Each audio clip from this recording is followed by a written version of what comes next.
Hello guys, இன்றைக்கி என்ன செஞ்சேன்னா தோசைக்கு தொட்டு சாப்பிட ஒரு பூண்டு சட்னி செஞ்சுருக்கேன். ஸோ அதோட இன்க்ரீடியன்ஸ் வந்து பார்த்திங்கன்னா வெறும் பூண்டு, மிளகாய்த்தூள், உப்பு, எண்ணெய் எல்லாத்தையும் ஒன்றா போட்டு அடுப்பில் டீப் ரோஸ்ட் பண்ணிடுங்க. அதுக்கப்புறம் லைட்டாக வேணால் நீங்கள் உங்கள் காரம் சாப்பிடுவீங்கன்னா நீங்கள் மிளகாத்தூள் ஆட் பண்ணிக்கலாம், அடிஷன் ஆட் பண்ணிக்கலாம். இன்னும் கொஞ்சம் ஒரு தக்காளி ஆட் பண்ணிங்கன்னா இன்னும் கொஞ்சம் ஃப்ளேவர்ஃபுல்லாக இருக்கும், நம்ம டேங்கி ஃப்ளேவரில் இருக்கும்.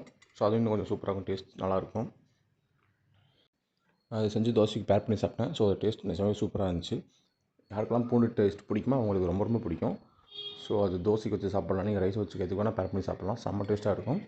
இதே மாதிரி எல்லா வீடியோஸும் வரும். வீட்டில் இருக்க பொருளை வச்சு ஜஸ்ட் 1 or 2 மினிட்ஸ் அந்த டிஷ்ஷை ரெடி பண்ணலாம். ரெடி பண்ணி நீங்கள் எதுக்கு வேணால் வச்சு சாப்பிட்லாம். எனக்கு நிறைய ட்ரீம்ஸ் இருக்குது. ஸோ அதெல்லாமே நான் கண்டிப்பாக அச்சீவ் பண்ணணும்னு நினைக்கிறேன்.